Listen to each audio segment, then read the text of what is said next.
A lot of people think that this stuff is just situations that have multiple heirs, multiple owners. And while that is true the majority of the time, as you well know, there are plenty of situations where we are dealing with the owner of record who is still alive, but there is some other aspect that they are dealing with that prevents the property that they would like to sell from being sold.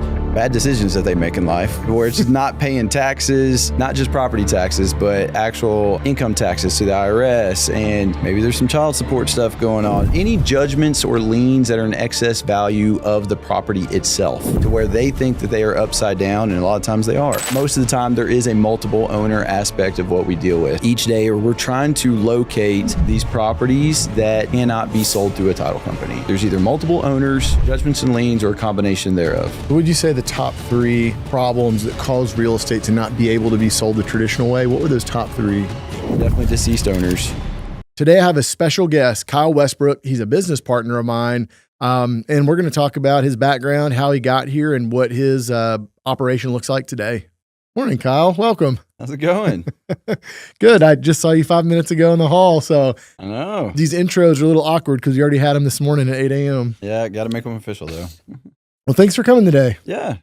You and I don't get to talk on this level. Usually we have our normal day-to-day, what's hot, what's going on stuff, but we don't talk about like the details like this or the high level like this very often. Yeah. This would be interesting. Yeah, it's fun. Some days I don't get to talk to you at all. I literally pass by you and we're too busy. So yeah. So why don't you tell the listeners, you and I run a real estate business together. Mm-hmm. Why don't you tell the listeners about what your kind of life looks like up to real estate? Oh man, that's a good one. Up to real estate. You know, I kind of had a feeling very early on, like later in high school through early college, that I just had this. Now, did I know I was going to be in real estate? No, but that I had this personality for sales and just interacting with people.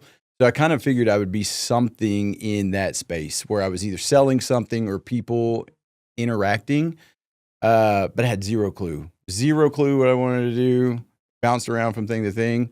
Were you a good student or a terrible student? I was terrible at the execution, but really good at the attempt. Okay, all right. For what it's worth. So, man, all I really remember about my journey leading into real estate was bouncing around from kind of customer service role, sales role, bunch of jobs that I held for at the maximum like 6 months. Oh, damn. You were that guy who I hate to look at his resume. For sure. Like to a T. Like, why? I think I was bored. I got bored. I was, it sounds conceited, but like I would get into the job, learn the role, quickly become one of the top salespeople, and then I get kind of bored. I'm like, all right, I like the money I'm making now, but there's got to be more. I like the success I'm having now, but there's got to be more to this. This was too easy. So I would want to look around for more, and I would have that squirrel syndrome where I was like, oh, this looks nice. Let's try this new job. You're looking for like the next deal high in a way. You just didn't know that's what it was. That's the best way to describe it. Am I capable of that job? It's better than this one. Let me go see if I can get it. Exactly. So when you grew up, tell me about your socioeconomic, like financial situation with family. A little bit of money, middle America, rich or poor? So it's funny. I think a lot of people with these stories, they look back and they really don't know what money is at a young age or the lack of it even. And I would definitely say that I came from little to nothing. I mean, I remember, first of all, parents split very early and had to kind of figure stuff out that way. It was just less than traditional household. Yeah. So having a kind of factory worker-esque dad who had a blue-collar, low-income job, but when you're little, you don't realize those things. Did your parents ever talk about money? No. Well, the parents weren't in the same household, so. Well, at least they weren't like complaining about it, like, we can't have that. Right. You don't have any money, so you didn't really know what it was yet. Right, I had no idea what it was. So it's interesting, now you look at myself today, having some money, I don't look at it as this thing that I want to accumulate in order to spend to get things, because I didn't have things when I was younger. So it's more of a goal, I guess, maybe is a better way to put it. But Just how much higher can you take it? Or I think for guys probably like us, I think there's a threshold of I'm good enough. And once you get to the point where you prove yourself that, the dollars are like a measuring stick and you prove you're good enough. But beyond that, you also came from probably, not a lot of huge resources or financial education. So at this point you say, I don't want to blow it. So I've proved I'm good enough. Now I want to make sure to preserve it. And it's not a lot of people for the jet or extra Porsches or whatever the hell it is. Is that right? Preserving it is like, you couldn't hit the nail any better. I mean, that's a fear-based reaction to I don't want to run out. It's fear. It's fear. It really is. And I didn't realize that. It's crazy you even ask that, because like thinking back, I have to almost remind myself now, like that's what it is. Because coming from little to nothing, and then you have something when you get older, you're like, I got to keep this. I have to keep it. It's an interesting mentality. So then what made you head towards real estate? Was it the money thing or was it chance? It was a little bit of chance, but when I figured out what that chance was and why I gravitated towards it, it was like a light bulb had finally gone off. So later in my college career, I stumbled upon a leasing job at a property management company for the apartment complex that I lived at. I assumed these people got free rent. I was like, surely this is what I need to do so I can have free rent, lower my expenses. I was wrong. They did not get free rent, but they paid okay. So it was a win-win. I learned that I liked showing, because I was leasing. We would walk the property and show to prospective tenants the units that we'd have, the property amenities, et cetera. Gotcha. And I really liked the combination of describing a property, the real estate aspect, all the bells and whistles that something has, but also talking to somebody and convincing them this is the place to be, even though there's probably 2 or 3, maybe even 4 better places in town. That was the sales part of the role. That was the sales part.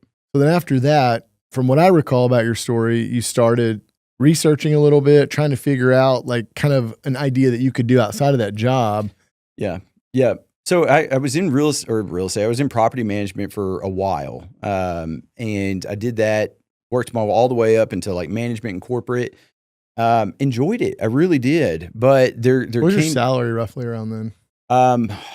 The last salary I had in corporate America was just shy of $100,000 a year, which was I think it was 94-ish. The good income. You're beyond the like I might be missing meals or I don't know how I'm going to pay my rent next month. Yep.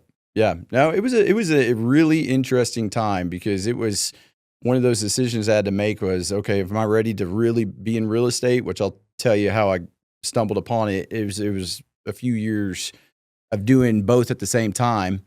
But yeah, it was a tough decision. It was one of those where it's like, I have this money coming in. Can I really sustain doing this full time? So it was just kind of scary. But yeah, I remember waking up one day thinking, I am working for somebody else. Do I want to do this for the rest of my life, pay their bills? I know I can do this on my own. Do I want to go into apartments like what I was working for at the time? Do I want to do something else? So for some reason, I just decided I'm going to get this audiobook, Gary Keller's Millionaire Real Estate Investor. Yeah. For whatever reason, I picked that book as my first book. Listen to that on the long, boring drive between San Antonio and Corpus Christi. And I don't know, that was the turning point. And was your point. mind made up when you got to Corpus Christi? Something's got to change. It was. I remember getting to Corpus, did my job, but I had to do at the apartment complex there that day. That night, I got to my hotel, signed up for Bigger Pockets at that time, and just... Bigger Pockets, part of like everybody's I don't know journey. how it ends up being the first thing, but it is. Their marketing is good. You forget about it, but that's like everybody's been through Bigger Pockets. Yep, exactly. Yeah, and it was just, it was a snowball from there. It was like learning this strategy, this thing, and then just implementing. It was like, so how did you end up in your very first deal? Was that with a partner or was that by yourself? That was a house flip. Yeah, it was a house flip. In Killeen.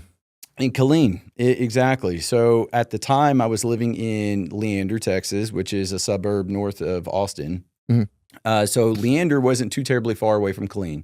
But I figured at the time, even with the research I had done, that if you wanted to get in real estate, you had to be a house flipper, which is what they show on TV. I figured that had to be it. So I found this company. It turned out to be New Western. Had no idea. Like, these guys are selling deals. So I'm going to buy one. Had no money in my account at the time. Very little savings.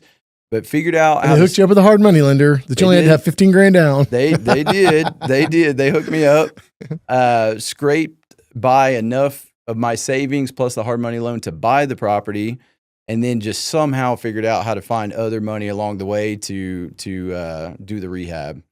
So it was probably double the time it should have taken to do the deal. And I'll never forget, this is what really snowballed it. After I finally sold that deal, I was so defeated, even though I did okay, I was so defeated how long that took and how mentally I'll never taxing. get rich at this rate. I'll never get rich at this rate. I said, there's so many people in this, there has to be another way. And I found wholesaling and ended up on YouTube. On YouTube and watched a few videos of that. My first wholesale deal was from finding about the concept of wholesaling to doing my first deal and getting under contract, which was probably about 30 to 45 days. I made more money on that wholesale deal than I did on my flip. Oh, man. And a light went off. First deal, flip a house, make a little money, took forever. Second one's wholesale, light went off, and you're like, oh, man, this is what I'm going to do. Now, you wound up with a business partner and not too long of a time, right? Right. Yeah. So I think my second wholesale deal, I ended up actually selling to what ended up being my business partner at the time. Shit, that's how you met him? That's how I met him. Weird. Yeah, it really was weird. But we talked, and we had a similar background in property management, and so we kind of clicked. And one thing led to another, and then we started doing deals together. So yeah, it was interesting how we met. So how many deals did y'all get through during that partnership over how much time? So the partnership wasn't too terribly long. Somewhere a little more than a year, I think what it was. So in that span of time, I probably have this exact data somewhere, but I'm going to go off the top of my head. I think we probably did 60 to 75, somewhere in that range deals. I mean, we were just... That's a huge amount of deals for your first year. Your partner's probably already been doing it. You jump in and join him, and it just grows. Yeah. I mean, a little bit was, the market at the time, it was hot. And then the other part was just sheer effort. I mean, just grinding it out every day. So you went from 100K in corporate, and you left your job at that point? No, I was still. Oh shit! Yeah, I did those deals while still tag teaming my corporate America job. Okay, so 100K comes in from that. Hundreds of thousands come in from this other deal. Yeah. So you're, I don't know, 400,000 in your income for this 12-month period. Right. So now it's like things are really happening. So now then the part of the story where I intersect is I recall you had a project in Austin that had a whole bunch of owners and some title issues. And I remember us connecting there from social media and we talked about it and said, you know what, this looks like our brand to deal. But where it went sideways is I remember this number for some reason, 25 people. I don't know why. I remember thinking there were like 25 people in the deal. When it was all said and done, we ended up with like 65 or 63 or something. Yeah, it was around that. So when you started to find those problems with it, once you get a contract on it, did you actively go look on the internet for someone to try to help, or had you just stumbled across our marketing and say, oh, maybe I'll call those guys? Yeah, I actually remember it vividly. I was diving into the deal enough to the point where I knew there had to be a resource out there beyond an attorney and beyond a title company, because I'd tried those two routes and I got shot down. And I knew that there had to be another resource. I didn't even know what it was. A company, a person, something, of somebody who knew how to do this stuff.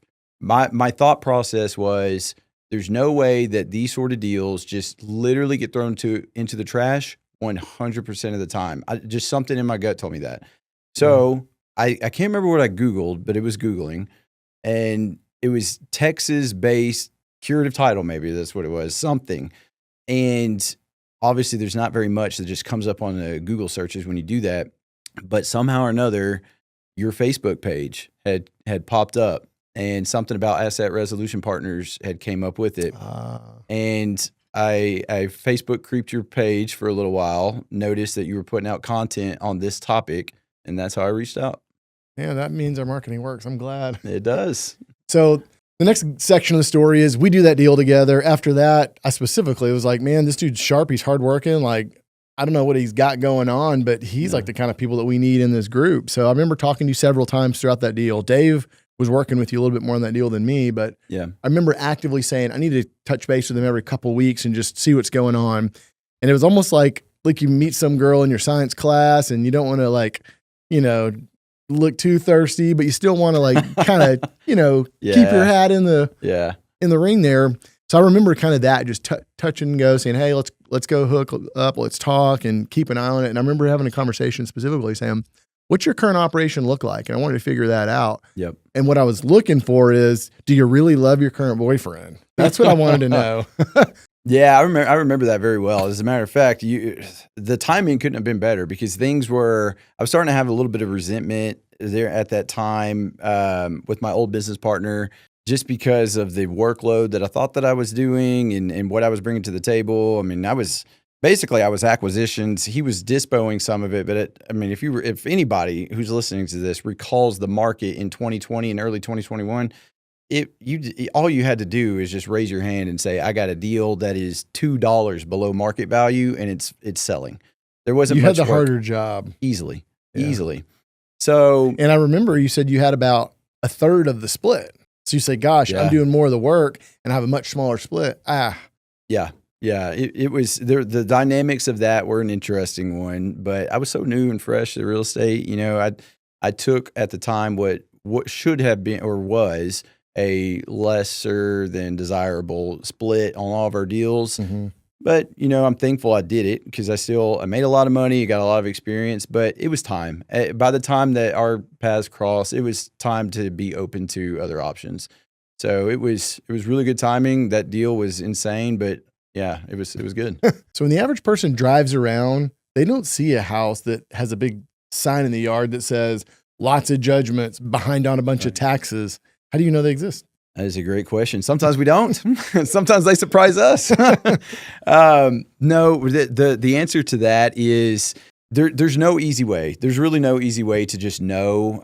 You have to kind of start with some of the more common problems and then kind of start peeling back layers and just seeing what those extra issues are. So, do you have any regions that you like to peel those layers back on specifically? Regions of the state? Like, is it Maine? Is it Texas? Yeah, I mean, we like Texas, and we like the big metropolitan areas. I mean, if anybody wants to, look at this and start poking around and see if they can find some of this stuff themselves, the counties with the larger counties that have the more robust websites are going to be the easier to navigate. So we'll try to see if an owner's deceased. It's the one that's going to be the easiest indicator of issues. From there, we'll look up the current day owners and say, or the deceased owners for that matter. We'll run their name through the county clerk and we'll see, okay, any judgments or liens that are attached besides the taxes. Are there any? Got it. So if it's multiple owners, you say that's not enough to be a problem for me. They'll probably figure it out. Right. If it's multiple owners plus this, oh, that's enough of a web. That's a good indicator. Yeah. Got it. Yep. So we'll start reaching out once we kind of have that basis of understanding that there's the problem, this problem, and that problem. We'll start finding who the current day people are, make phone calls. How much time would you say from the moment you identify something until the time you're on the phone? How much time would elapse? On average is probably 15 to 20 minutes. That's fast. If you were to give some advice to anybody who's out there outside of how to get your first deal, they're sniffing around this, they kind of think they want to take a stab at it. What kind of advice would you tell them outside of don't overthink it? If you're wanting to do a deal like this and you're hungry and you're starting to look stuff up, but maybe the confidence level there isn't there, or maybe the capital isn't there, I would say don't be afraid to reach out to somebody who's in the space. And this isn't a pitch for a JV per se, but I will say seriously, we have done a lot of deals with people who are dipping their toes in this business model. And they have learned a lot just by working alongside us. So I'd say gain some exposure through somebody who's already doing it. So if they see a property down the street from their house that's tax delinquent, should they send you the address? No, I wouldn't What's say that look like? I wouldn't say that. So you made a really good comparison recently, and I'll use this. There's a major difference between a prospect and a lead. A prospect is what you just described. It's an address. House down there that's delinquent. It's this 123 Main Street owes $5,000. Do you want to do the deal together? I'm like, not really. I have no idea anything about it. Do you know anything about it? Preferably, somebody who would bring us something has made a phone call, made some sort of effort. You ain't got to have it right per se, but some sort of effort to try to understand the fact pattern. Is the owner deceased? Did you contact the owner or maybe a kid or a spouse of an owner? And preferably you've had a conversation. You've had a conversation. So you don't want prospects. You want to lead. You want to know, do they want to sell or not? What's that kind of look like? Give me some basics. Yeah, exactly. Exactly. Some sort of feedback to go on other than us just doing all the research and doing it for Shot you. in the dark. So if they want to get a hold of you, once they've got a prospect converted into a lead, how should they get a hold of you? Best way to get in touch with me is going to be an email. I can't even get back to people on text these days. My email is kyle@arpusa.com. That's going to be the best way. Got it. All right, Kyle. Thanks for coming on today, man. I enjoyed it. Yeah, man. This has been good. I'm really excited for your podcast to take off. I think it's going to do really, really well. My commitment to you is to deliver the most interesting, messy, and profitable real estate deals on earth. And in exchange for that, I only ask that you subscribe to this podcast and share it with a friend who can benefit.